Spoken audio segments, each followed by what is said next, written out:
గ్రంథాన్ని ఒక క్రమ పద్ధతిలో మనం అధ్యయనం చేస్తూ ఉన్నాం.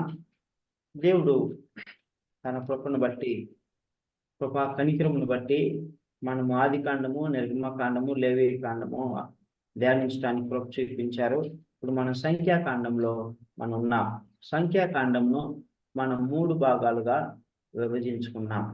సంఖ్యాకాండంలో ఉన్నటువంటి 36 అధ్యాయాలను 3 భాగాలుగా మనం విభజించుకున్నాం. మనం సులువుగా అర్థం చేసుకోవడానికై మొదటి భాగంలో ఇజ్రాయేల్ ప్రజలు ఆ యొక్క సీనాయి పర్వతం నుండి కాదేషు బర్నియాకు వెళ్ళేటువంటి మార్గంలో మరి వారు సిద్ధపడడానికై దేవుడు వారికి కొన్ని సూచనలు చేశారు. అది 1వ అధ్యాయం నుంచి 10వ అధ్యాయం వరకు మనం చూసుకుంటాం. అంటే ఇజ్రాయేల్ ప్రజలను ఒక జాతిగా నిర్మించినటువంటి తర్వాత వారు యుద్ధమునకు సన్నద్ధులు అవడానికై దేవుడు వారిని సిద్ధపరుస్తూ ఉన్నాడు. యుద్ధమునకు సన్నద్ధులు అవడానికై దేవుడు వారిని సిద్ధపరుస్తూ ఉన్నాడు. సో యాజకులను సిద్ధపరిచాడు, వారికి కొన్ని ఇన్స్ట్రక్షన్స్ చేశాడు. అహరోను తన కుమారులు యాజకత్వం చేయాలి. తర్వాత లేవీలను దేవుడు ఏం చేశాడు, వారిని శుద్ధీకరించి పవిత్రపరిచి 3 లేవీల్లో ఉన్నటువంటి 3 వంశముల వారికి బాధ్యతలను అప్పచెప్పాడు. 3 వంశముల వారికి గెర్షోనీయులు, కహాతీయులు మరియు మెరారీలు. Very good. సో ఈ 3కి వేరు వేరు బాధ్యతలు అప్పచెప్పాడు. ఆ తర్వాత ప్రత్యక్ష గుడారం సమాజంగా వారు ఒక చోట వెళ్ళి ఆగిన తర్వాత ఆ సమాజంలో అక్కడ వారు ఎట్లా ఉండాలి వారికి సెలవిచ్చాడు. మధ్యలో ప్రత్యక్ష గుడారం ఉండాలి. ప్రత్యక్ష గుడారాన్ని తూర్పు దిక్కున మోషే, అహరోను యాజకులు ఉండాలి. తర్వాత ఈ 3 వంశముల వారు పడమర దిక్కున, ఉత్తర దిక్కున, దక్షిణ దిక్కున ఉండాలి. ఆ తర్వాత వారి తరువాత 3 గోత్రములు చొప్పున నలుదిక్కుల 12 గోత్రాలు ఉండాలి. సో వారు నడిచే క్రమము, వారు ఎలాగ మూవ్ అవ్వాలి, తర్వాత బోరలు ఊదినప్పుడు వారు ఎలాగూ నడుచుకోనాలి, అవన్నీ కూడా మనం చూసుకున్నాం. ఆర్భాటంగా బోర ఊదితే యుద్ధమని, మామూలుగా ఒకసారి బోర ఊదితే ప్రధానులు రావాలని, 2 సార్లు బోర ఊదితే సమాజం అంతా రావాలని మనం చూసుకున్నాం. సో ఇజ్రాయేల్ ప్రజలు ఆ యాత్రలో, ఆ ఎక్సోడస్లో వారు ఎలాగూ నడుచుకునాలి, యాజకులు ఎలాగూ నడుచుకునాలి, మందిరాన్ని ఎలాగో ప్యాక్ చేసుకొని ప్రత్యక్ష గుడారాన్ని ఇంకో చోటకి తీసుకువెళ్ళాలి, తర్వాత బోరలు ఊదినప్పుడు వారు ఎలా సిద్ధపడాలి అని మనం చూసుకున్నాం. కడబోర ధ్వని గురించి కూడా మనం చూసుకున్నాం. ప్రభు అయినటువంటి యేసుక్రీస్తు రాకడేందుకు కడబోర ధ్వని వచ్చింది. ఆ తర్వాత ఇజ్రాయేల్ ప్రజలు సాగి ప్రయాణమై వెళుతూ ఉన్నప్పుడు ఇజ్రాయేల్ ప్రజలు వారి జీవితంలో కొన్ని వైఫల్యాలు వచ్చినాయి. ఆ వైఫల్యాల గురించి మనం 2వ భాగంలో చదువుకుంటా ఉన్నాం. అది మనం ఇప్పుడు ధ్యానిస్తూ ఉన్నాం. అది 11వ అధ్యాయం నుంచి 21వ అధ్యాయం వరకు ఇజ్రాయేల్ ప్రజల యొక్క వైఫల్యాలు, యాత్రలో ఇజ్రాయేల్ ప్రజల యొక్క వైఫల్యాలు మనం చూసుకుంటూ ఉన్నాం.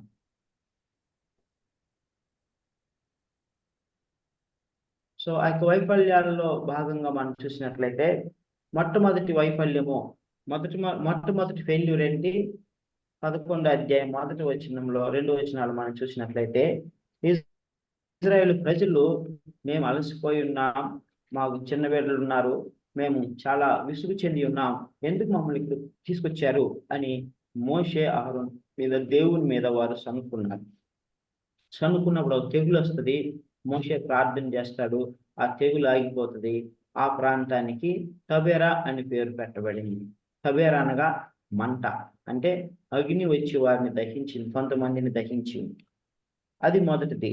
రెండవది, మేము ఈ యొక్క ఐగుప్తులు ఉన్నప్పుడు మేము మాంసాహారమును, చేపలను, కీర దోసకాయలను, ఉల్లిగడ్డలను మేము సమృద్ధిగా తిన్నాం. అయితే మరి అరణ్యంలో మాకు మన్నా తప్ప ఏమీ లేదని వారు ఏడ్చారు, సనుక్కున్నారు, దేవుని మీద తిరగబడ్డారు, దేవుణ్ణి శోధించారు. అది రెండవది. సో దేవుడు వారికి పూరిళ్ళ పక్షినిచ్చి వారికి మాంసాహారం 4 రోజులు ఇచ్చారు. వారు ఒకసారి అడిగితే దేవుడు వారికి 4 రోజులు ఇచ్చి వారి యొక్క ముక్కుల్లో గుండా ఆ యొక్క మాంసం బయటకు వచ్చే విధంగా వారికి అనుగ్రహించాడు. సో అది రెండవ తిరుగుబాటు.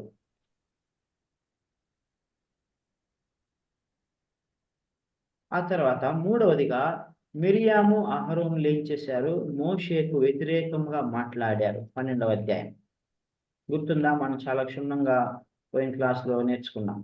Yes sir. సో మిరియాము అహరోనులు ఆ ఎవరికి వ్యతిరేకంగా మాట్లాడారు? మోషేకు వ్యతిరేకంగా మాట్లాడారు. మోషేకు వ్యతిరేకంగా మాట్లాడినప్పుడు మోషే కోపము రగులుకున్నది. అది దేవుడు విన్నాడు. దేవుడు విని వారిని ఏమన్నాడు? మీరు నా దాసుడైనటువంటి మోషేకి విరోధముగా మాట్లాడేటప్పుడు మీరు భయపడలేదా? మీకు భయం రాలేదా అని అన్నాడు. అని నా దాసుడైన మోషేతో నేను ముఖాముఖిగా మాట్లాడతాను. ఆయన నా ఇల్లంతట్లో సాత్వికుడు. మరి ఆయన నమ్మదగిన భూమి మీద అంతటి ఉన్న వారందరూ సాత్వికుడు, మరియు ఆయన నమ్మదగిన వాడు అని దేవుడు వారిని గద్దించి మిరియాముని శిక్షిస్తాడు. మిరియాము కుష్టి వస్తుంది. మరలా మోషే దీనుడై మిరియాం కొరకు వేడుకున్నప్పుడు, అహరోను కొరకు వేడుకున్నప్పుడు దేవుడు అంటాడు, nothing doing, she should be kept away from the Israelites outside the camp for 7 days, then she will be healed and she can come back. ఆ విధంగా వారు 7 దినములు అక్కడి నుంచి కదలరు, అక్కడే ఉంటారు. సో ఆ విధంగా దేవుడు వారి యొక్క ఫెయిల్యూర్ మనకు అక్కడ కనబడుతుంది. ఇప్పటి వరకు మూడు వైఫల్యాలు మనం చూసాం. నంబర్ 1, వారు అలసి సొమ్మసిల్లిపోయి సనుక్కుంటారు. వెంటనే తెగులు వస్తే తబేరా అనే పేరు పెడతారు, మంట అనేటువంటిది. రెండవది, మాంసాహార కొరకు మిగులు అపేక్ష గలవారై దేవుని మీద సనుక్కుంటారు. మూడవది, మిరియాము అహరోనులు మోషేకి వ్యతిరేకంగా మాట్లాడతారు. మోషేతోనే దేవుడు మాట్లాడినా మాతో మాట్లాడలేదా? ఈ మోషే కూషు దేశస్తురాలను వివాహం చేసుకోనలేదా అని వారు తిరగబడతారు. సో 4వదిగా మనకు 13వ అధ్యాయంలో మనకు కనబడుతుంది. 13వ అధ్యాయం మనం చూసినట్లయితే ఇజ్రాయేల్ ప్రజలు కాదేషు బర్న్యా అనే ప్రాంతానికి వస్తారు. ఇజ్రాయేల్ ప్రజలు కాదేషు బర్నియా అనే ప్రాంతానికి వచ్చిన తర్వాత ఇజ్రాయేల్ ప్రజలకు దేవుడు యాక్చువల్గా వారిలో ఒక ఆలోచన కలుగుతుంది. ఒక ఆలోచన ఏంటంటే, మనము ప్రవేశించేటువంటి దేశము, మనం స్వాధీనపరుచుకునేటువంటి దేశము, మరి అది ఎలాంటి దేశము దాన్ని మనం ఒకసారి చూద్దాం. మరి ఆ దేశం మనం తెలుసుకోకుండా దాన్ని మనం ఎట్లా స్వాధీనపరుచుకుంటాం? వారి బలాబలాలు మనం తెలుసుకోకుండా, వారి యొక్క పట్టణములు ఎలాగున్నాయో తెలుసుకోకుండా మనం దాన్ని ఎలాగూ స్వాధీనపరుచుకుంటాం అని ఒక ఆలోచన వీళ్ళకు కలుగుతుంది. చూడండి, అప్పటి వరకు దేవుడు ఇజ్రాయేల్ ప్రజలను అద్భుతంగా నడిపించాడు. పగలు మేఘస్తంభమై, రాత్రి అగ్నిస్తంభమై ఆయన నడిపించాడు. అమాలేకుల మీద జయాన్ని ఇచ్చాడు. సో దేవుడు ఎన్నో కార్యాలు చేసినప్పటికీ కూడా ఇజ్రాయేల్ ప్రజలు వారి యొక్క సబుద్ధిని ఆధారం చేసుకొని, వారి యొక్క స్వాభావికంగా, వారి యొక్క న్యాచురల్ విజ్డమ్ను వారు ఆలోచించుకుని ఏమనుకున్నారంటే, అరే ఒక రాజ్యం ఇంకో రాజ్యానికి వెళ్ళాలంటే మొదటిగా వారి ఆ రాజ్య బలాబలాలను తెలుసుకున్నాలి కదా, పదండి మనం తెలుసుకుందాం అనేటువంటి ఆలోచన వాళ్ళకి కలుగుతుంది. కలిగినప్పుడు వారిలో వారు చర్చించుకుంటున్నప్పుడు దేవుడు అది విని దేవుడు మోషేతో అంటాడు, నీవు ఒక్కొక్క గోత్రం నుంచి ఆ గోత్రంలో ఒక్కొక్క ప్రధానుడిని ఏర్పాటు చేసి 12 మందిని పంపించు అని అంటాడు. అంటే ఇది మనకి సమయం సేవ్ అవడం కొరకు నేను క్లుప్తంగా చెప్తా ఉన్నాను. సో 12 గోత్రం నుండి ఒక్కొక్క వ్యక్తిని, ఒక ప్రధానుడిని ఏర్పాటు చేసి 12 మందిని మోషే తయారు చేస్తాడు. అందులో నూను కుమారుడైనటువంటి జోషువ మరి యెఫున్నె కుమారుడైనటువంటి కాలేబు అనే ఇద్దరు కూడా ఉంటారు. కాలేబు యూదా వంశానికి చెందినవాడు, యెహోషువ ఎఫ్రాయిము వంశానికి చెందినవాడు. సో ఈ విధంగా 12 మందిని పంపిస్తాడు. మీరు ఈ మార్గం గుండా వెళ్ళండి, దక్షిణ మార్గం గుండా వెళ్ళి ఆ కొండ ప్రాంతానికి వెళ్ళి అక్కడి నుంచి కనానులోనికి ప్రవేశించండి అని అంటాడు. అయితే ఆ కనానులో ఏమేమి చూసి రమ్మని చెప్తాడు? చాలా జాగ్రత్తగా ఉండి, చాలా ముఖ్యం. సో 13వ అధ్యాయము 13వ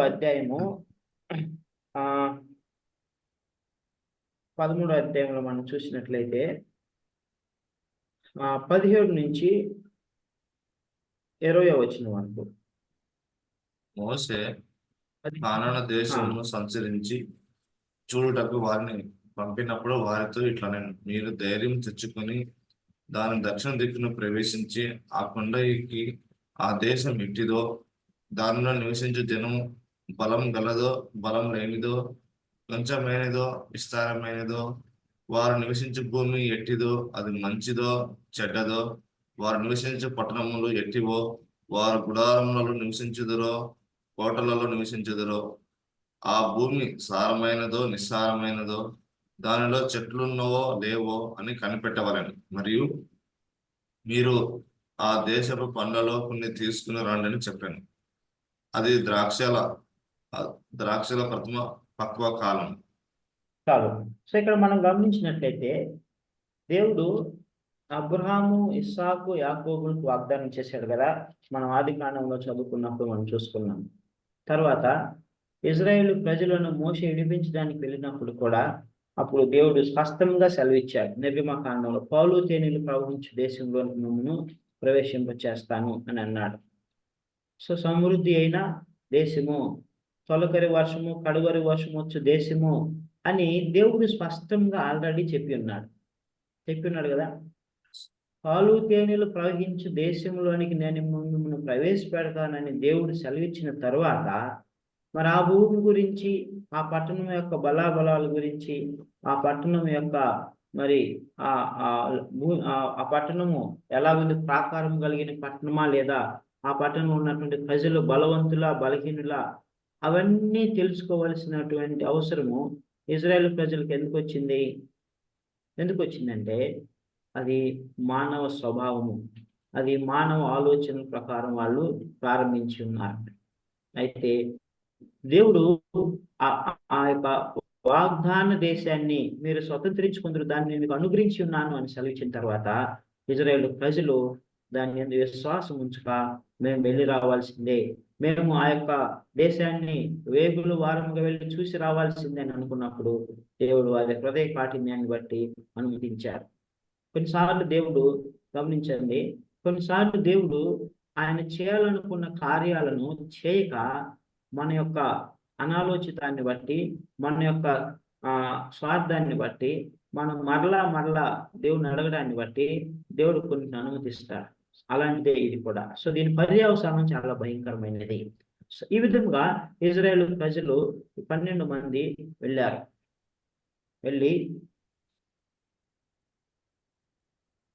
సో వారిని చూసి రమ్మన్నారు. వారి బలాబలాలు ఏంటి, వారి యొక్క పట్టణములు ఎలా ఉన్నాయి, వారి భూమి మంచిదో చెడ్డదో, సారవంతమైనదో నిస్సారమైనదో, వారి మరి చెట్లు ఉన్నవో లేవో, వారి పట్టణములు ఎలా ఉన్నాయి, గుడారంలో నివసించువారా లేకుంటే ప్రాకారము కలిగినటువంటి పట్టణంలో నివసించువారా, ఆ దేశంలో ఏ రకమైన పనులు ఉంటాయి, మరి వారి బలాలు ఏంటి, వారి ఆర్మీ ఏంటి, వారి యుద్ధ ఉపకరణములు ఎలా ఉన్నాయి, వారిని మనం జయించగలమా లేదా అన్ని చూసి రమ్మని వారు చెప్తున్నారు.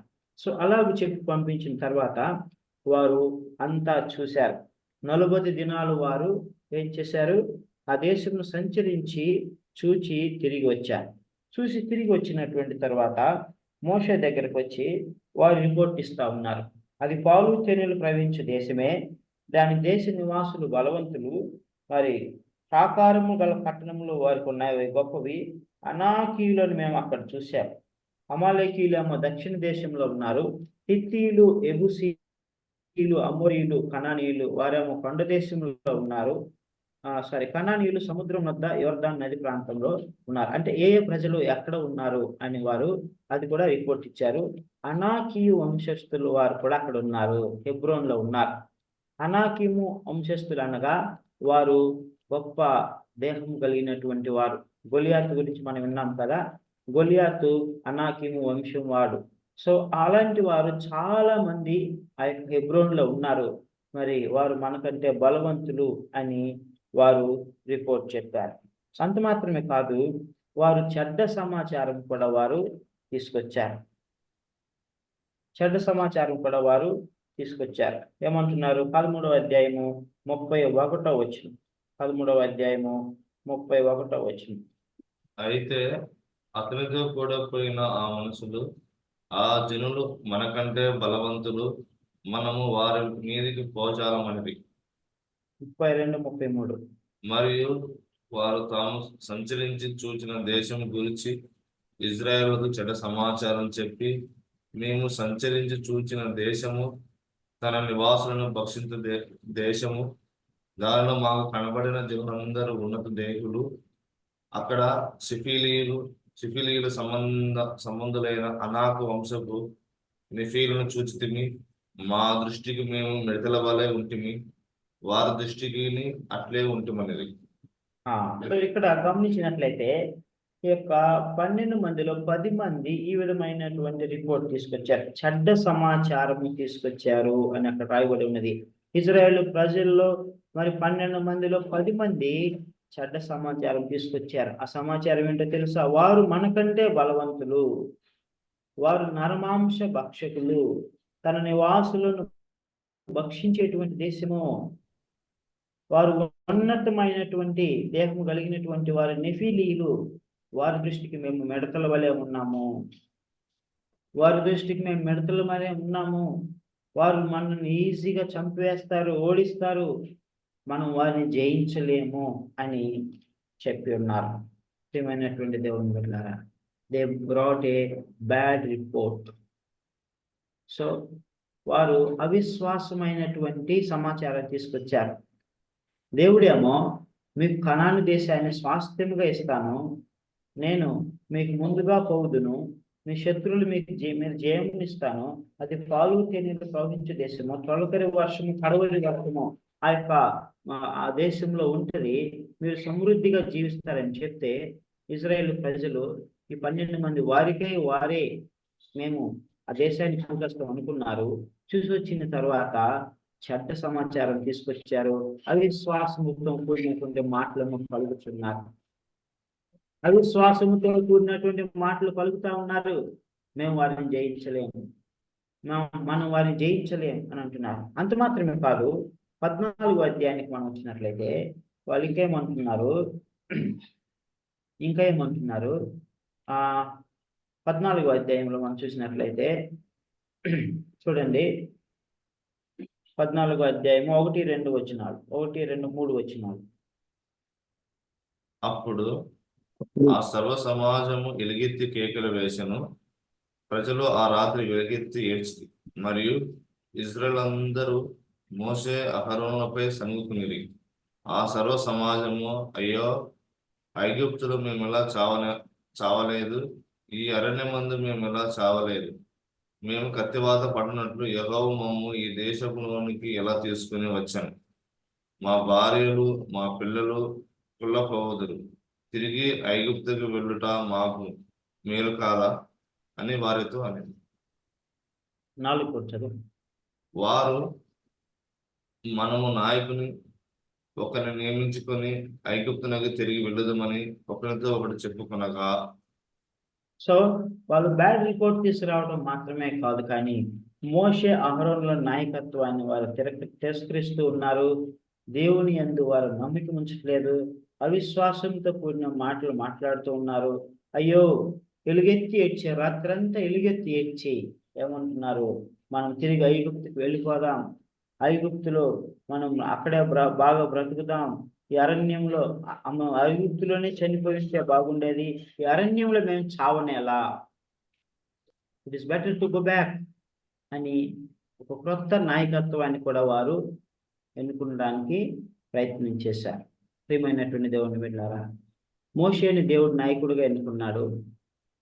ఇజ్రాయేలు ఎదుట అద్భుతమైన సూచక్రియలు చేశాడు. ఐగుప్తులో 10 అద్భుత కార్యాలు చేశాడు. తర్వాత అరణ్యంలో అనేకమైన అద్భుత కార్యాలను దేవుడు వారికి చూపించాడు, రుచి చూపించాడు. దేవుడే స్వయంగా వారికి ముందుగా నడుస్తూ వెళ్తూ ఉన్నాడు. అయినా కూడా ఇజ్రాయేల్ ప్రజలు ఏం చేస్తూ ఉన్నారు? దేవుని నాయకత్వాన్ని, దేవుడు నియమించిన మోషే అహరోనుల నాయకత్వాన్ని తిరస్కరించి వేరొక నాయకుడిని ఎన్నుకొని మనం తిరిగి ఐగుప్తుకు వెళ్ళిపోదాం అని వారు అనుకుంటూ ఉన్నారు. ప్రియమైనటువంటి దేవుని బిడ్డలారా, ఒకవేళ వారు అలాగూ చేసి ఉన్నట్లయితే వారు మార్గ మధ్యంలోనే నశించిపోయి ఉండేవారు. వారు వెనుదిరిగి మరలా 10-15 కిలోమీటర్లు నడవక ముందే వారు నశించిపోయి ఉండేవారు. ఎందుకో తెలుసా? దేవుడు వారితో కూడా లేడు. పగలు మేఘస్తంభమై రాత్రి అగ్నిస్తంభమై దేవుడు వారిని నడిపిస్తూ ఉన్నాడు. దేవుడు వారికి ముందుగా వెళుతూ ఉన్నాడు. వారి చెప్పులు అరిగిపోలేదు, వారి బట్టలు మాసిపోలేదు, ఏ ఒక్క క్రూర మృగము వారు సమీపించలేదు. దేవుడు ఉన్నాన్ని బట్టి, దేవుడి యొక్క వెలుగు, దేవుని యొక్క ఆ యొక్క షెకెనా గ్లోరీ, ఆ యొక్క మహిమ ఉండడాన్ని బట్టి వారు క్షేమంగా నడిచి వెళ్తూ ఉన్నారు. అది వారు గ్రహించుకొనక మనం మరలా తిరిగి ఐగుప్తుకి వెళ్ళిపోదాం అని అంటున్నారు. సుమారుగా కొన్ని వందల కిలోమీటర్లు మరలా నడిచి బ్యాక్ వెళ్ళిపోదాం అని అనుకుంటూ ఉన్నారు. ప్రియమైనటువంటి దేవుని బిడ్డలారా, చూడండి, ఇక్కడ మనం గమనించినట్లయితే ఒక గొప్ప అవిశ్వాసం అనేటువంటిది, గొప్ప అవిశ్వాసము, తిరుగుబాటు స్వభావము, దేవుని శోధించేటువంటి స్వభావము ఇజ్రాయేలీలో మనకు కనబడతా ఉన్నది. This is what nowadays the people are doing. ఇదే మనకు జనాల్లో కూడా కనబడుతుంది. దేవుడేమో మీకు సమృద్ధి అయిన జీవాన్ని ఇవ్వడానికి నేను వచ్చాను, నేను మీకు సమృద్ధి అయిన జీవాన్ని ఇస్తానని అంటే, మరి ప్రజలేమో మాకొద్దు, మేము బానిసత్వంలోనికే వెళ్తాము అని అంటున్నారు. చూడండి, యోహాను సువార్త 10వ అధ్యాయము, John chapter 10. యోహాను సువార్తలో ఒక అద్భుతమైనటువంటి మాట ఉంటుంది. సమృద్ధి అయిన జీవాన్ని ఇవ్వడానికి నేను వచ్చాను అని అంటాడు. 10వ అధ్యాయం 10వ వచనం, 10వ అధ్యాయము 9, 8, 9, 10 చదవండి. గొర్రెలు పోవు ద్వారమును నేనే, నాకు ముందు వచ్చిన వారందరూ దొంగలను దోచుకుని వారై ఉన్నారు. గొర్రెలు వారి స్వరము వినలేదు. నేనే ద్వారమును, నా ద్వారా ఎవడైనా లోపల ప్రవేశించిన ఎడల వాడు రక్షింపబడిన వాడై లోపలికి పోవచ్చు, బయటికి వచ్చుచు మేత వేచుండును. దొంగతనమును, హత్యను, నాశనమును చేయటకు వచ్చును, కానీ మరి దేనికి రాడు. గొర్రెలకు జీవము కలుగుటకు, అది సమృద్ధిగా కలుగుటకును నేను వచ్చి తినని మీతో నిశ్చయముగా చెప్పుచున్నాను. గొర్రెలకు జీవము కలుగుటకును, అది సమృద్ధిగా కలుగుటకును నేను వచ్చి తినని మీతో నిశ్చయంగా చెప్పుచున్నాడు. నేను గొర్రెల మంచి కాపరిని అని అంటున్నాను. సో ప్రభు అయినటువంటి దేవుడు ఇజ్రాయేల్ ప్రజలకు సమృద్ధి అయిన జీవాన్ని కనానులో ఇవ్వాలని ఆశపడుతూ ఉంటే, ఇజ్రాయేల్ ప్రజలేమో లేదు మాకొద్దు, మేము బానిసత్వంలోనికి వెళ్ళిపోతాము, మేము ఆ బానిసత్వంలోనే మగ్గుతాము, మరలా పాపపు దాసత్వము, ఆ యొక్క ఇనుప కాడి కిందకి మేము వెళ్తాము అని వాళ్ళు అంటూ ఉన్నారు. ప్రియమైనటువంటి దేవుని బిడ్డలారా, ఎంత గొప్ప మరి తిరుగుబాటు ఇక్కడ మనం చూస్తాం. చూడండి, కొన్నిసార్లు మన జీవితాల్లో మనకు వచ్చే పరిస్థితులను బట్టి, మనకు వచ్చే శోధనలను బట్టి, మన ముందున్నటువంటి ఛాలెంజెస్ని బట్టి మనకు కొన్నిసార్లు మనకు అనిపిస్తుంది, ఐ థింక్ పాత లైఫే బెటర్ ఏమో, పాత జీవితమే బెటర్ ఏమో, మరి దేవునిలోనికి వచ్చిన తర్వాత కూడా మనకెందుకు ఇలాగ శోధనలు వస్తున్నాయి, ఇలాగ పరీక్షలు వస్తున్నాయి, మనం వీటిని జయించలేమేమో అనేటువంటి సందేహం కలగవచ్చు. ప్రియమైనటువంటి దేవుని బిడ్డలారా, that is from the Satan. చూడండి, ఇక్కడ ఏమంటున్నాడు, దొంగ దోచుకున్నట్టుకే వచ్చును, దొంగతనము, హత్యను, నాశనము చేయుటకే వచ్చును. ఆ యొక్క ఆలోచన సాతాను యొక్క ఆలోచన. Let us go back. మనం మరలా ఐగుప్తులోనికి వెళ్దామంటే వారు వెళ్ళగలరా? వెళ్ళలేరు. అంతమంది వెళ్ళలేరు. ఓన్లీ మోషే, అహరోనులు, కాలేబు, యెహోషువలు మాత్రమే ముందుకు సాగిపోయి మిగతా వాళ్ళందరూ ఎన్నికపోతే దాదాపుగా 30 లక్షల్లో ఒక 28 లక్షల మంది ఎన్నికి వెళ్ళాలి. వారికి మంచినీళ్ళు ఎవరిస్తారు? మన్నా ఎవరిస్తారు? వారిని ఆ క్రూర మృగాల నుంచి ఎవరు కాపాడతారు? ప్రియమైనటువంటి దేవుని బిడ్డలారా, ఇజ్రాయేలును కాయువాడు కొనుగోడు నిద్రపోడు. యెహోవా పట్టణంలో కాయని ఎడల ఆ పట్టణంలో కాయువాని ప్రయాస వ్యర్థము. My dear brothers and sisters, దేవుడు ఇజ్రాయేలు ప్రజలను కాయని ఎడల వారు కాదేశు బర్నియా వరకు వచ్చేవారు కాదు. How dare they were to go back without the presence of God. మందసం లేకుండా, ప్రత్యక్ష గుడారం లేకుండా, యాజకులు లేకుండా, దేవుని యొక్క షెకెనా గ్లోరీ లేకుండా వారు ఎలా వెనక్కి తిరిగి వెళ్ళగలరు? అది సాతాను యొక్క ఆలోచన. దొంగ దోచుకున్నట్టుకే, నాశనము చేయుటకునే వచ్చును. హత్య చేయుటకునే వచ్చును. సాతాను ప్రణాళిక ఏంటో తెలుసా? వీరందరినీ దేవుని యొక్క సన్నిధి నుంచి దూరం చేసి, దేవుని యొక్క షెకేనా మహిమ నుంచి దూరం చేసి, దేవుని నుంచి వేరుపరిచి వారిని నశింపు చేయాలనేటువంటి ఆలోచన, నశింపు చేసి నరకానికి తీసుకువెళ్ళాలనేటువంటి ఆలోచన. ప్రియమైనటువంటి దేవుని బిడ్డలారా, దేవుని యొక్క కోపము రగులుకొని మోషే వీరిని నేను నశింపు చేస్తానని మోషే అన్నాడు. ప్రభువా, ఐగుప్తీయులు అనుకుంటారు నీ బాహుబలం చేత నువ్వు వారిని విడిపించావు, వారిని రక్షించావు, మమ్మల్ని రక్షించేంత వరకు నడిపించుకుంటూ వచ్చావు. నువ్వు పగలు మేఘస్తంభమై రాత్రి అగ్నిస్తంభమై మరి వారిని నడిపిస్తూ వచ్చావు. ఈ విషయం వాళ్ళకి తెలుసు. మరి ఒక్కసారిగా వీరందరూ నిన్ను నశింపు చేస్తే, ఇదిగో వారి దేవుడు వారిని ఎక్కడి నుంచి అయితే రక్షించాడు, కానీ అరణ్యంలో వారిని చంపేశాడు అని అంటారు. ప్రభువా, దయచేసి వీరిని క్షమించమంటారు. అప్పుడు దేవుడు క్షమిస్తాడు. దానికంటే ముందుగా ఈ 12 మందిలో ఇద్దరు మంచి రిపోర్ట్ తెచ్చారు. సో ఎప్పుడైతే వీరు తిరుగుబాటు చేశారో, అవిశ్వాసం కనబరిచారో, వేరొక లీడర్ని నాయకుడిని ఏర్పరచుకున్నారనుకున్నారో, మరి మోషే అహరోనులు ఏం చేశారు? మోషే అహరోనులు ఏం చేశారు? 14వ అధ్యాయం 5వ వచనం. మోషే అహరోనులు ఇశ్రాయేలీయుల సర్వ సమాజం సంఘము ఎదుట సాగిలపడిరి. ప్రియమైనటువంటి దేవుని వల్ల మోషే ఎప్పుడు కూడా సాగిలపడే వ్యక్తిగా ఉన్నాడు, సాష్టాంగపడే వ్యక్తిగా ఉన్నాడు. ఒక నేషనల్ డిజాస్టర్ వచ్చినప్పుడు, ఒక నేషనల్ క్రైసిస్ వచ్చినప్పుడు, ఇజ్రాయెల్ జాతి సంఘము పాపం చేసినప్పుడు, తిరుగుబాటు చేసినప్పుడు, మోషే ఎప్పుడు కూడా సాష్టాంగపడి వారిని వేడుకుంటా ఉన్నాడు. అలాగే చేయవద్దు, దేవుడు నమ్మదగిన వాడు, ఇంతవరకు నడిపిస్తాడు అని సాష్టాంగపడి వారిని వేడుకుంటున్నాడు. దేవుని కూడా ప్రార్థన చేస్తా ఉన్నాడు. ప్రియమైనటువంటి దేవుని బిడ్డ, అయితే ఈ యొక్క 12 మందిలో ఇద్దరు వ్యక్తులు ఎలాంటి రిపోర్ట్ తెచ్చారు? మొట్టమొదటిగా కాలేబు 13వ అధ్యాయము 30వ వచనం. 13వ అధ్యాయం 30వ వచనం చదవండి. సంఖ్యాకాండం 13వ అధ్యాయం 30వ వచనం. కాలేబు మోషే ఎదుట జనులను నిమ్మలపరిచి, మనము నిశ్చయముగా వెళ్ళదుము, దాన్ని స్వాధీనపరచుకుందుము, దాన్ని జయించుటకు మన శక్తి చాలునని. సో ఆయన ఏమన్నాడు?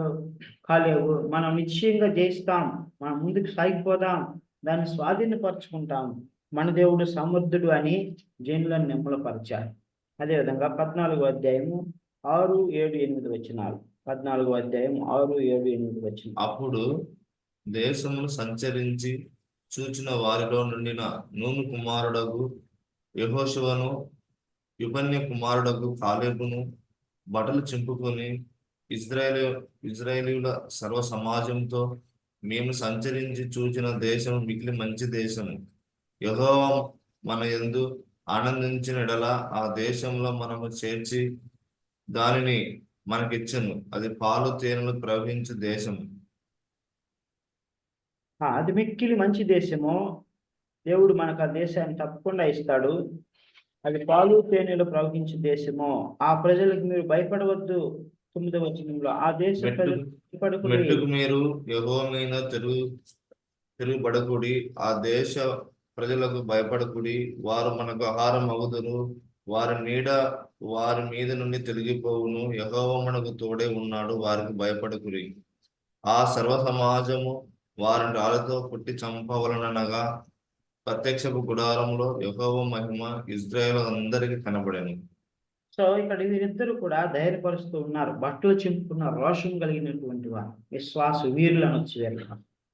ప్రియమైనటువంటి దేవుని వల్ల కొన్నిసార్లు సంఘాల్లో ఎలాంటి పరిస్థితులు ఎదురవుతాయి?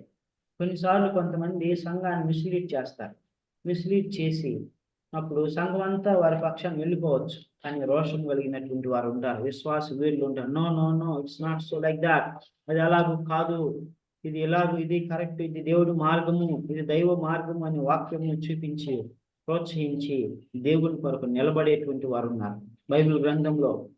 బైబిల్ గ్రంథంలో ఏలియా కాలంలో ఆ యొక్క పర్వతం మీద అందరూ కూడా బయలు దేవతలను బట్టి మోసపోయారు. ఏలియా ఒక్కడే నిలబడి ఛాలెంజ్ చేశాడు. ఫిలిస్తీన్తో ఛాలెంజ్ చేశాడు. బయలుదేవుడే నిజమైన దేవుడా, యెహోవా దేవుడే నిజమైన దేవుడా, రండి తెలుసుకుందాం, పర్వతం మీదకి రండి అన్నాడు. పర్వతం మీదకి వెళ్ళారు, బళ్ళు అర్పించారు. ఉదయం నుంచి మరి మధ్యాహ్నం వరకు, సాయంత్రం వరకు మొదటిగా వారికి అవకాశం ఇచ్చాడు. మీ దేవునికి మీరు ఆరాధించండి, మీ దేవుని మీరు పూజించండి, మీ దేవుడు వచ్చి ఈ యొక్క కట్టెల మీద ఉన్నటువంటి మాంసమును మరి దహించి వేస్తాడేమని అన్నాడు. వారు ఉదయం నుంచి సాయంత్రం వరకు కేకలు వేశారు, ఏమీ జరగలేదు. ఆ తర్వాత మరి ఏలియా గారు బాధ్యత తీసుకున్నాడు. బాధ్యత తీసుకొని ఆ యొక్క బలిపీఠం మీద, ఆ బలిపీఠం చుట్టూ మాంసం మీద ఎన్నో నీళ్లు పోయించాడు. నీళ్లు పోయించి తడిపించేసేసి భారంతో విశ్వాసంతో ప్రార్థన చేశాడు. ప్రభువా, ఈ యొక్క అంధభక్తులైనటువంటి బయలు ఆరాధించే వారందరూ కూడా తెలుసుకున్నట్లుగా, మరి నీవే దేవుడు అని వారు ఎరుగునట్లుగా, యెహోవా దేవుడు అని ఎరుగునట్లుగా మరి ఈ యొక్క బలిపీఠాన్ని దహించు ప్రభువా అని అన్నాడు. వెంటనే పైనుంచి అగ్ని వచ్చి దహించి వేసింది. అప్పుడు అక్కడ ఉన్నటువంటి వారందరూ కూడా కేకలు వేశారు, యెహోవాయ దేవుడు అని బిగ్గరగా కేకలు వేశారు. బయలును ఆరాధించేటువంటి వారు ప్రవక్తలు, బయలును ఆరాధించేటువంటి వారు భక్తులందరూ కూడా ఆ దినమున యెహోవాయ దేవుడు బయలు దేవుడు కాదు అని మరి వారు దేవుణ్ణి ఆరాధించారు. ఓన్లీ వన్ మ్యాన్, ఒక వ్యక్తి. ఇజ్రాయేలీలో కూడా చాలా మంది ఆ బయలు దేవతలకు, బయలు ప్రవక్తలకు భయపడి అటు వెళ్ళిపోయారు. My dear brothers and sisters, one man turn the tables around. ఒక వ్యక్తి పరిస్థితులన్నీ మార్చారు. కాబట్టి మన జీవితంలో మనం కూడా మరి ఆ యొక్క ఏలియా వలె, కాలేబ్, జోషువాల వలె ఉండాలని ప్రభు జ్ఞాపకం చేస్తా ఉన్నాను. వారు చక్కగా నిలబడ్డారు, చక్కగా ధైర్యపరుస్తూ ఉన్నారు. ప్రాణం పోయినా సరే వారు విశ్వాసాన్ని వీడలేదు, సత్యాన్ని వీడలేదు, దేవుని మరవలేదు, దేవుని యందు విశ్వాసం ఉంచారు.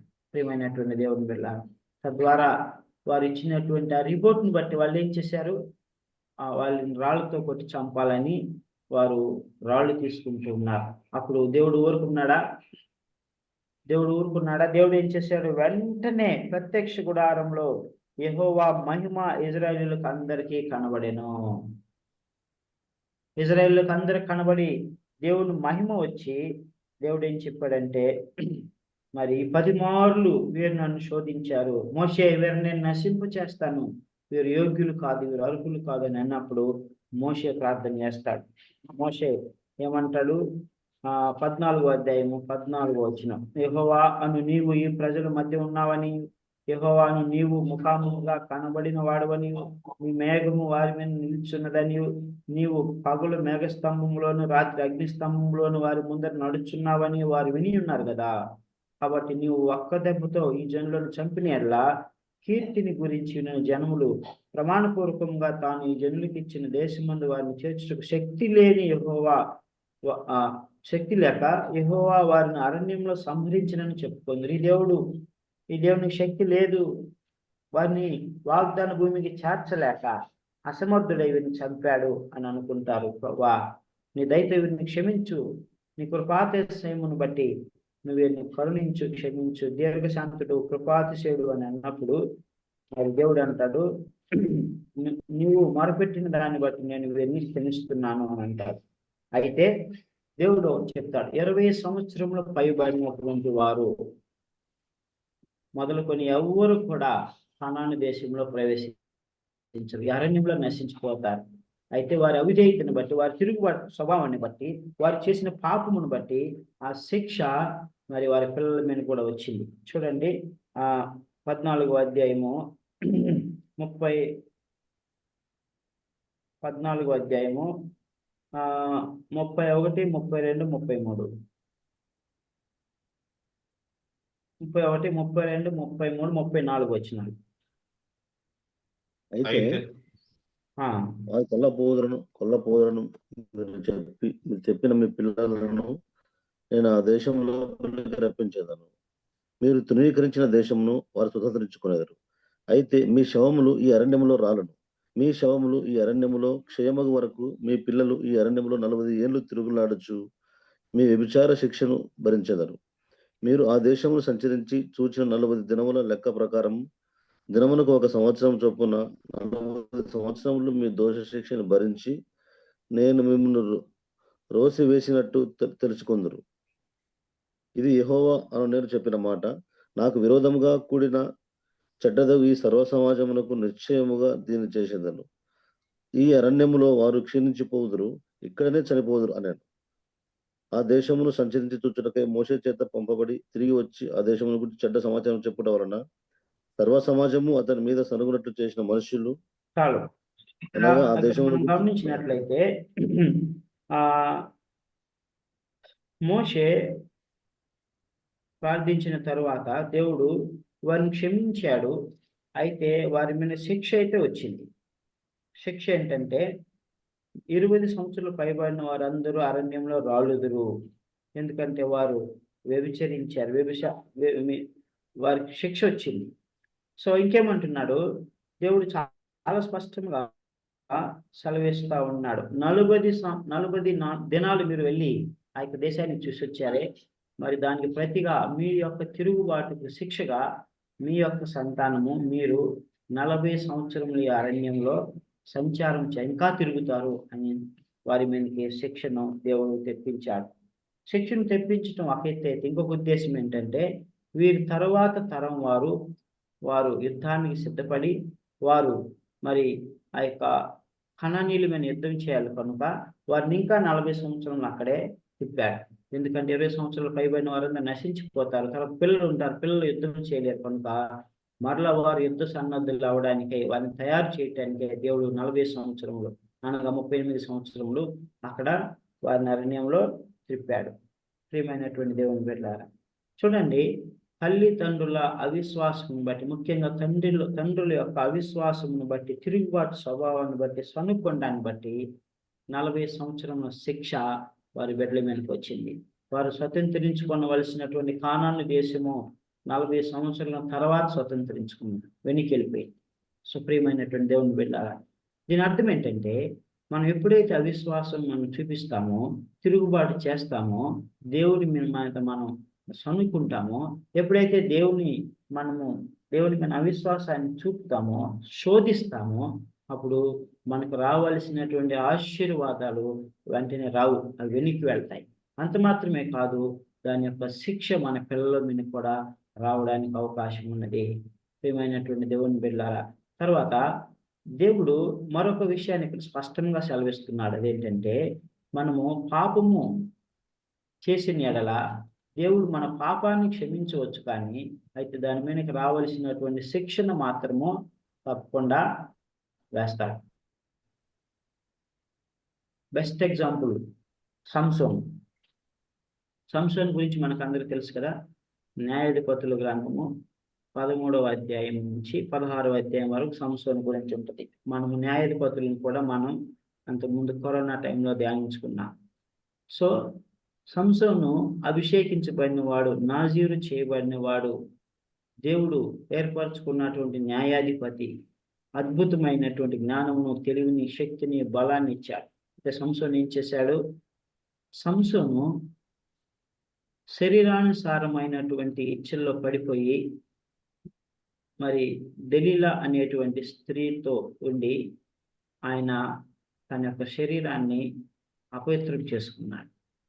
అపవిత్రం చేసుకున్న తర్వాత అప్పటి వరకు బలవంతుడిగా ఉన్నటువంటి సంసోను ఆ దెలీలా అనే స్త్రీకి తన బలం యొక్క రహస్యాన్ని చెప్పవలసి వచ్చింది. బలహీనుడైపోయాడు. 1000 మందిని ఒక్కసారి తుత్తునీయులుగా చేయగలిగినటువంటి సంసోను ఒక్కడిని కూడా ఏం చేయలేనటువంటి స్థితికి వెళ్ళిపోయాడు. తల వెంట్రుకలు గొరిగినప్పుడు బానిస అయిపోయాడు.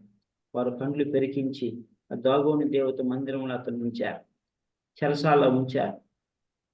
ప్రియమైనటువంటి దేవుని బిడ్డ, తరువాత చివరి దినాల్లో మరి వారు ఒక వేడుకను చేసుకుంటూ ఆ వేడుకలో సంసోనును మరి ఆటలాడేవాడినిగా ఒక ప్లే బాయ్గా పెట్టి అపహాస్యం చేస్తున్నప్పుడు సంసోను ప్రార్థన చేశాడు. ప్రభువా, నన్ను క్షమించు, నేను మీకు విరోధంగా పాపం చేశాను అన్నప్పుడు దేవుడు మరి సంసోను క్షమించాడు. మరలా వెంట్రుకల బలం పొందుకుంటాడు.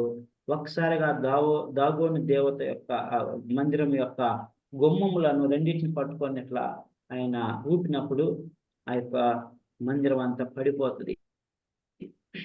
సో సంసోను జీవితం నుండి మనం నేర్చుకునేది ఏంటంటే, సంసోను మొదటగా పాపం చేశాడు.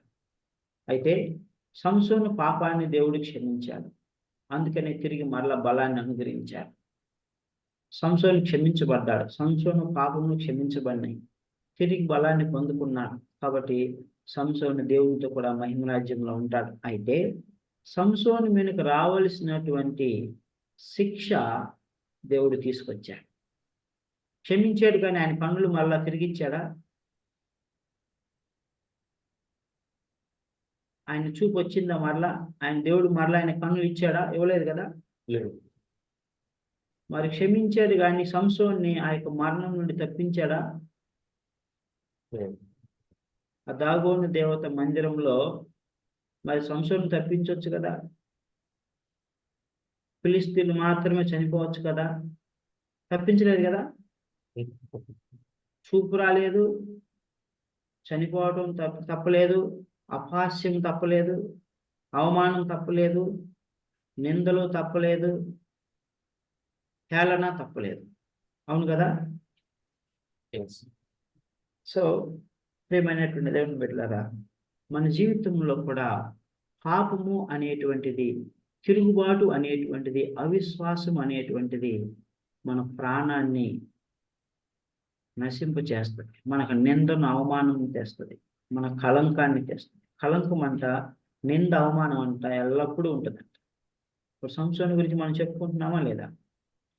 Yes.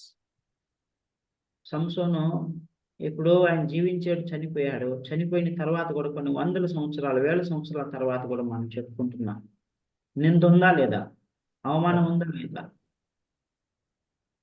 ప్రియమైనటువంటి దేవుని బిడ్డలారా, నింద అవమానం అనేటువంటిది ఎల్లప్పుడు కూడా ఉంటుంది. కాబట్టి పాపం మీద చోటు ఇవ్వద్దు. దావీదు కూడా అంటాడు, I have given a great occasion to. దావీదుతో దేవుడు అంటాడు, దావీదు you have given a great occasion to Satan అంటాడు. నువ్వు సాతానుకు గొప్ప అవకాశాన్ని ఇచ్చావు. My dear brothers and sisters, పాపమును మనం ఎప్పుడు కూడా నిర్లక్ష్యం చేయకూడదు. పాపమును మన ఒళ్ళో పెట్టుకొని, మన జేబులో పెట్టుకొని, మన హృదయంలో పెట్టుకొని, మన తలంపుల్లో పెట్టుకొని మనం అట్లా జీవించినట్లయితే one day it will kill us. ఒకరోజు అది మనం నాశనం చేస్తాం. పాపం అంటే అవిశ్వాసమే పాపం, అల్పవిశ్వాసమే పాపం, తిరుగుబాటు స్వభావమే పాపం, సనుకునడమే పాపం, దేవుని శోధించటమే, దేవుని సందేహించటమే పాపం, ఆజ్ఞ అతిక్రమమే పాపం, మేలు చేయనేరిగి మేలు చేయకపోతేనే పాపం, దేవుని యొక్క వాగ్దానాలను నమ్మకపోవటమే పాపం, వాక్యం హృదయంలో భద్రం చేసుకోకపోవటమే పాపం, వాక్యం ధ్యానించకపోవటమే పాపం, సహవాసంకి వెళ్ళకపోవటమే పాపం, ప్రార్థన చేయకపోవటమే పాపం. My dear brothers and sisters, we are in the end days. మనం చివరి దినాల్లో ఉన్నాం, అంత్య దినాల్లో ఉన్నాం. మనం ఎక్కడా కూడా ఇజ్రాయేల్ ప్రజలు సనుక్కున్న రీతిగా, తిరుగుబాటు చేసిన రీతిగా, అవిశ్వాసం చూపిన రీతిగా, శోధించిన రీతిగా మనము దేవుని కానీ, దేవుని వాక్యాన్ని కానీ, దేవుని బిడ్డలను కానీ మనం శోధించకూడదు. దేవుని వాగ్దానాలను మనము నమ్మాలి, అవిశ్వాసం చూపకూడదు. చూపినట్లయితే నష్టపోతాం. My dear brothers and sister, so ఇక్కడ మనం గమనించినట్లయితే ఇజ్రాయేల్ ప్రజలు ఆ విధముగా పాపం చేశారు. తర్వాత 36వ వచనంలో చూసినట్లయితే మరి వారందరూ కూడా 36, 37లో యెహోవా సన్నిధిని తెగులు చేత చనిపోయారు. సో ఈ విధంగా ఓన్లీ యెహోషువ, కాలేబు మాత్రమే బ్రతికారు. సో మోషే ఈ విషయాలన్నీ కూడా దేవుడు చెప్పిన మాటలన్నీ ఇజ్రాయేలీలతో చెప్పినప్పుడు ఇజ్రాయేలీలు మరలా ఉత్సాహం వచ్చింది. అల్ప ఉత్సాహం అంటే షార్ట్ టెంపర్డ్ పీపుల్ అంటారు కదా. సో వెంటనే వారు ఏం చేశారు, మనం వెళ్దాం, యుద్ధం చేద్దాం అని మరలా వారు బలపరచబడి దేవుని సన్నిధిని కనిపెట్టకుండా మరి శత్రువులతో యుద్ధం చేయడానికి, కనానీయులతో యుద్ధం చేయడానికి పర్వతం ఎక్కిపోతారు. మోషే అంటాడు, వద్దు, వెళ్ళొద్దు, దేవుడు మీతో కూడా లేడు, తొందరపడవద్దు, దేవుని సమయం కాదు అని అంటాడు. మోషే అహరోనులు మందసం అక్కడే ఉంటుంది. వీరు ఆవేశపడి తొందరగా వెళ్ళిపోయి యుద్ధానికి వెళ్తారు. యుద్ధానికి వెళ్ళిపోయినప్పుడు హనానీయులు వారిని ఓడిస్తారు, చాలా మందిని చంపేస్తారు, ఓడిపోయి తిరిగి వస్తారు. ప్రియమైనటువంటి దేవుని పెట్టారు. మనము ఎప్పుడు కూడా షార్ట్ టెంపర్గా కూడా ఉండకూడదు, ఆవేశంగా కూడా ఉండకూడదు, సుబుద్ధిని ఆధారం చేసుకొని వెళ్ళకూడదు. దేవుని సమయం కొరకు కనిపెట్టాలి. దేవుడు మనతో కూడా ఉన్నాడా లేడా మనం చూసుకున్నాలి. ఆ దేవునితో కూడా మనం వెళ్ళాలి. అప్పుడు మనం జయాన్ని పొందుకుంటాం. సావిధంగా ఈ యొక్క 13-14 వచనాల్లో ఇజ్రాయేలీలు ఓడిపోయిన వారుగా ఉంటారు. So failure of Israel we could see here. So ఇది 4 ఫెయిల్యూర్స్ మనం చూసాం. నంబర్ 1, వారు అలసి సొమ్మసిల్లిపోయి దేవుని మీద తిరుగుబాటు చేస్తారు, సన్నుకుంటారు. రెండవది, వారు మాంసాపేక్ష గలవారై వారు మాంసం కొరకు దేవుని వేడుకుంటారు. మూడవది, తిండిబోతులు అవుతారు. మూడవదిగా మిరియాము అహరోనులు తిరుగుబాటు చేస్తారు, వ్యతిరేకంగా మాట్లాడతారు.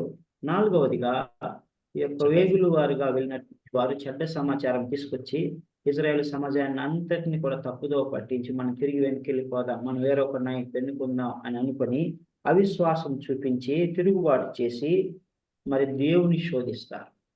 తద్వారా 20 సంవత్సరాల పైబడిన వారు అందరూ కూడా ఆ అరణ్యంలో నశించిపోతారు. So the lessons that we should learn from these scriptures are, మనము విశ్వాసంతో ముందుకు సాగిపోవాలి, మన అవిశ్వాసం చూపకూడదు. సో విశ్వాసం అంటే ఆర్ఆర్కే మూర్తి గారు మరి ఒక అద్భుతమైనటువంటి మాట చెప్పారు. విశ్వాసం అంటే దేవుని ప్రేమించడం, దేవుని కండ్లు పెట్టి చూడటం. అంటే దేవుడు ఎలాగ చూస్తాడో అలాగ చూడడం, దేవుడు ఎలాగ నమ్ముతాడో అలాగ నమ్మటం, దేవుడు ఎలాగ చేస్తాడో అలాగ చేయటం, అదే విశ్వాసం. మన విశ్వాసం గురించి చాలా క్షుణ్ణంగా నేర్చుకున్నాం. విశ్వాసం అనేది నిరీక్షింపబడు వాటి యొక్క నిజ స్వరూపము, అదృశ్యమని ఉన్నటకు రుజువై ఉన్నది అని ఫిబ్రవరికి రాసిన పత్రిక 11వ అధ్యాయం 1వ వచనం మనం చూసుకున్నాం. చాలా క్షుణ్ణంగా విశ్వాస వీరుల గురించి మనం చదువుకున్నాం లేదా? సో విశ్వాసం అంటే దేవుని కండ్లు పెట్టి చూడడం, నమ్మకము, దేవుని వశమైపోవడం, విధేయత, నిరీక్షణ, నిశ్చయత, అంగీకారము, సాహసము, ఆమోదం. సో దేవుని ప్రేమ, దేవుని కృప అనేటువంటివి మనకు మెండుగా ఉండాలి. మనం దేవుని ప్రేమను మనం పొందుకుంటున్నాం, మనం కూడా దేవుని ప్రేమించాలి. దేవుని ప్రేమించే వారమైతే ఆయన మనం విశ్వాసం ఉంచుతాం, అవిశ్వాసము చూపం. కాబట్టి ప్రేమైనటువంటి దేవుని బిడ్డలారా, దేవుడు మనకు జ్ఞాపకం చేసేది ఏంటంటే దేవుని ప్రేమ నుంచి మనం ఏది వేరుపరచకూడదు. మన అవిశ్వాసం, అల్పవిశ్వాసం ఏవి కూడా మనకు అడ్డుగా రాకూడదు. ఇవన్నీ మనకు బుద్ధి కలుగుతానికి దేవుడు రాసి ఉంచాడు. So we should never ever murmur, we should never ever doubt, and we should never ever show any kind of unbelief, or we should never ever test God. మనం శోధించకూడదు, సనుక్కొనకూడదు, తిరుగుబాటు చేయకూడదు, అవిశ్వాసం చూపకూడదు. విశ్వాసంతో మనం ముందుకు సాగిపోయినప్పుడు దేవుడు మనల్ని ఆశీర్వదిస్తాడు. దేవుడి మాటలు దీవించుకుంటారు. ప్రార్థన చేసుకుంటాం. Ramachandraiah will pray and close. Okay అన్న.